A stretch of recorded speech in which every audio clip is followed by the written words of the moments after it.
difesa. Mi riallaccio all'intervento della preside all'inizio per quanto riguarda, diciamo, gli strumenti, i documenti che mettiamo a disposizione anche non solo dei tecnici, degli agricoltori, ma eventualmente anche degli studenti e degli insegnanti, oltre alle linee tecniche di difesa integrata che abbiamo, diciamo, approvato, quindi sono state pubblicate verso il 6-7 di febbraio quest'anno, e mettiamo a disposizione anche dei manuali di alcune culture, tra cui un manuale della vita, che è cosa diversa, nel senso che è un documento che spiega un po' in maniera abbastanza diciamo semplice, scorrevole, chiara, le varie malattie, fungine o insetti o quant'altro,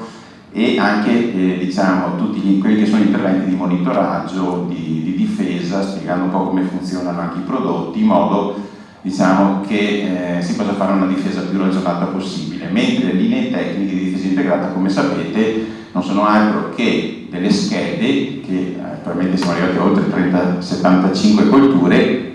e per ciascuna coltura riportano ovviamente le avversità e i mezzi di difesa indicati, che sono quelli definiti all'interno di un gruppo di lavoro nazionale, gruppo di difesa integrata, per cui prima vengono definite le linee guida nazionali di difesa integrata e a seguire ovviamente poi vengono aggiornati e definiti i vari disciplinari regionali. All'interno del disciplinare, quindi delle modifiche apportate al disciplinare 2021, ovviamente ci sono quindi le revoche o diciamo nuove registrazioni di prodotti, oltre a esigenze che sono sorte nel corso della campagna 2020, sono state, diciamo, evidenziate dai tecnici, quindi anche questo ha comportato delle modifiche che poi vediamo. Io mi limiterò semplicemente a puntualizzare quelle che sono le modifiche senza mostrarvi tutte le tabelle, tutto il disciplinare, altrimenti veramente, cioè, lo do per conosciuto, insomma, visto che sono molti anni, insomma, che esiste questo documento. I criteri che vengono adottati, questo lo dico anche a beneficio ovviamente delle società che sono presenti o collegate,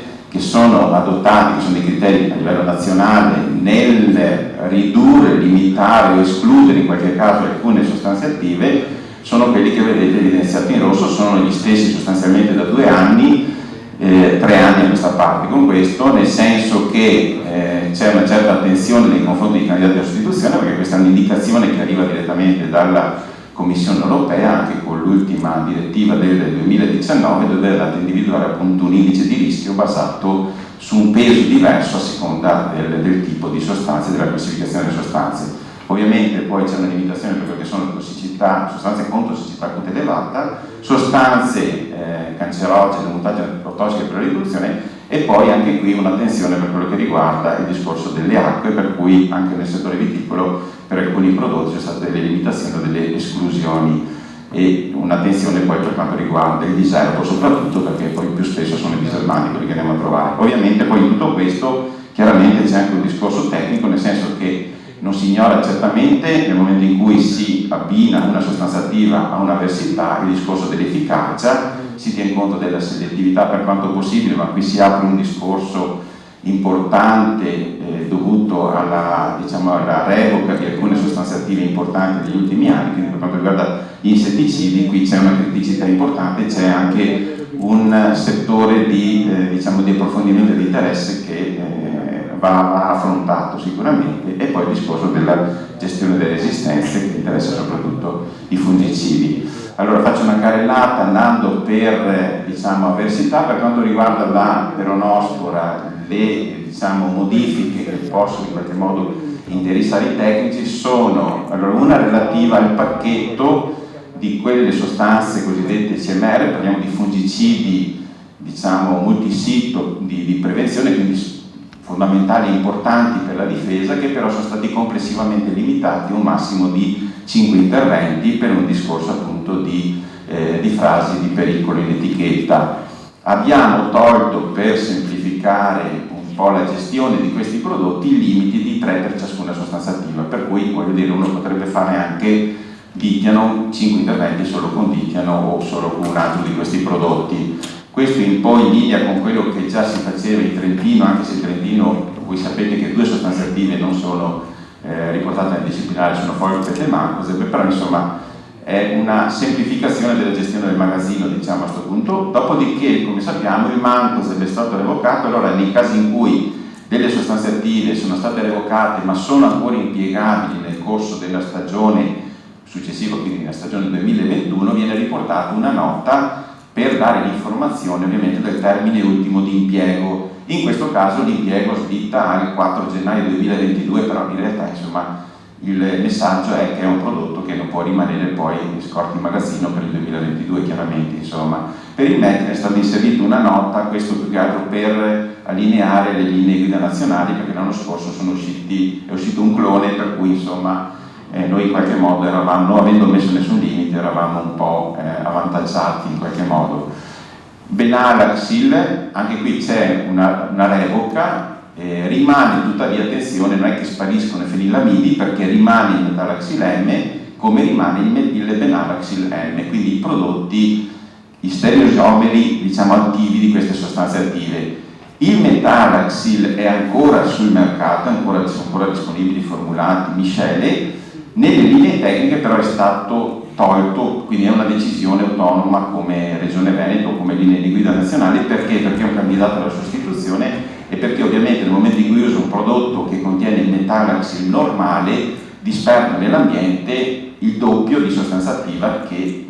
non serve, insomma, ed è un prodotto che poi ritroviamo anche nelle acque, per cui metalaxil oggi è in commercio ma non è nelle linee guida nazionali.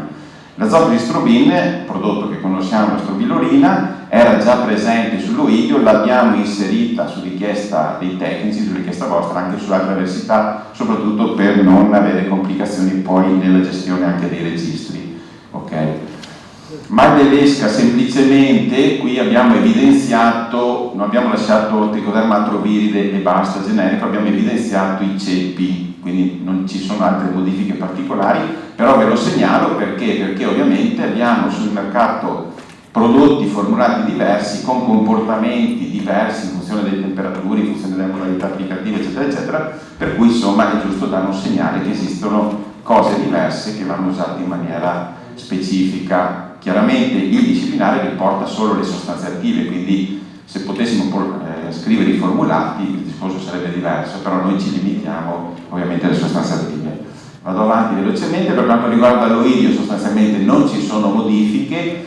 Vi mostro questa nella colonna di sinistra, vedete tutto l'elenco delle sostanze attive complessive che sono indicate per l'oidio, solo per sottolineare il fatto, un lavoro diciamo di redazione che è stato fatto quest'anno su tutto il documento, quindi per tutte le colture, tutte quelle che sono le sostanze attive utilizzabili in agricoltura biologica, quindi ammesse sulla base dell'allegato 2 dell'ultimo regolamento, sono messi in corsivo proprio per dare un segnale chiaro che questi sono prodotti ammessi anche in agricoltura biologica. Il Bacillus amiloidofaciens abbiamo inserito anche sull'oidio, ma era già presente su botrite e su marcione acido, quindi da questo punto di vista è un po' un completamento. Per quanto riguarda la muffa grigia non ci sono novità, se non l'inserimento che era già stato fatto però nell'aggiornamento di aprile, però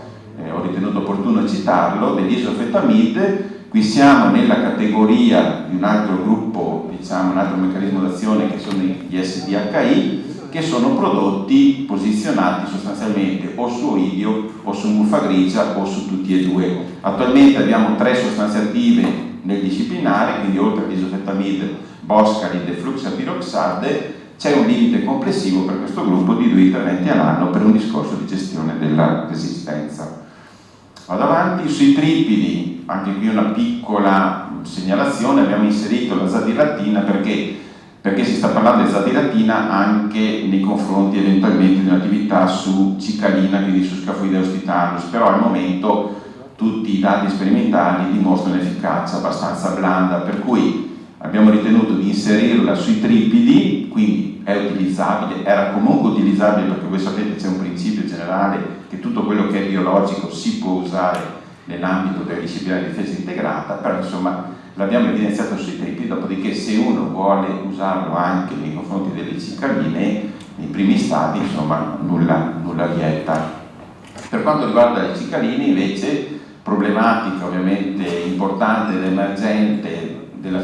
gestione della flavescenza dorata e quindi dello Scaphoideo, che è legata da una parte probabilmente a situazioni, insomma, per vari motivi, insomma, che hanno fatto riportare di attualità questo problema, e anche chiaramente dalla revoca di alcune sostanze attive importanti, quindi soprattutto per quello che riguarda il discorso degli esteri fosforici, che tutto sommato avranno avuto dei difetti ma erano dei prodotti selettivi. A questo punto la sostituzione degli esteri fosforici diventa in giocoforza i piretroidi.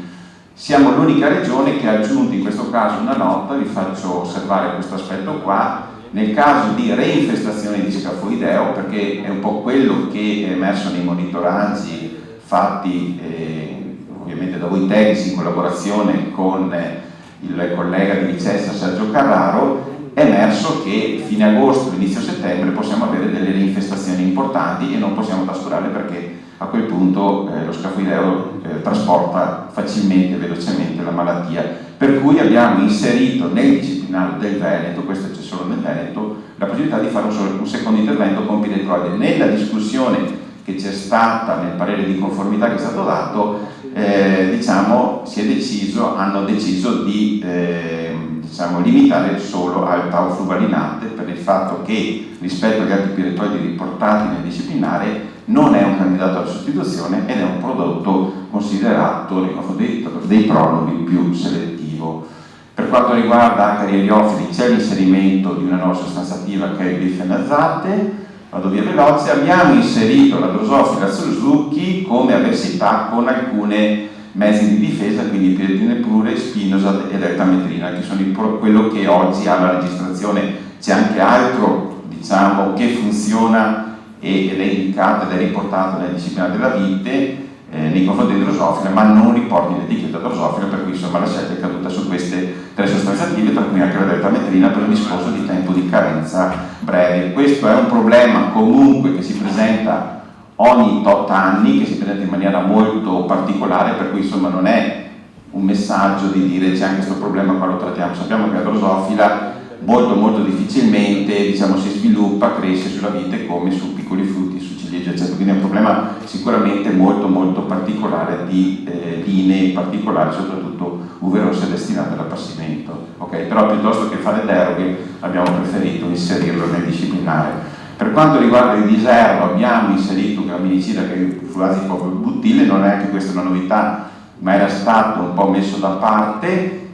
Siccome ci sono altri gramminicidi con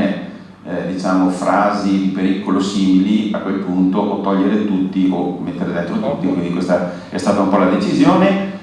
Per finire, due cose: parte agronomica. Voi sapete che il disciplinare si compone della parte difesa e della parte agronomica. Anche la parte agronomica è stata aggiornata, rivista e pubblicata, approvata il 5 di febbraio di quest'anno. La trovate ovviamente nelle nostre pagine del fitosanitario. La parte della scheda della vite è rimasta assolutamente la stessa. Nella parte generale ci sono dei richiami al fatto che a livello regionale si sta discutendo, si sta valutando una modifica delle indicazioni operative per il rispetto appunto della direttiva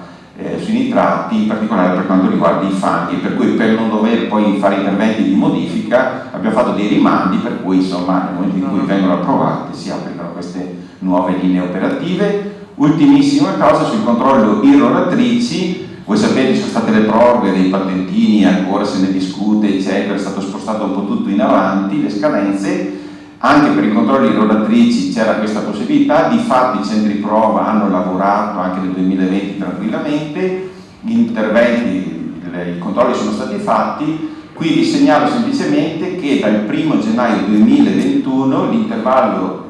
tra i controlli delle attrezzature in uso, diciamo l'irroratrice o la bara da diservo, passano da 5 anni a 3 anni. Questa informazione l'abbiamo già girata ai centri prova, per tutto il resto rimane uguale. I centri prova perché ovviamente nel momento in cui rilasciano l'attestato riportano la data di emissione dell'attestato e riportano ovviamente la data di scadenza dell'attestato, che vedete è differenziata perché poi per i contoterzisti per le stesse macchine valgono i 2 anni sia dall'acquisto che dall'usato. Io ho finito.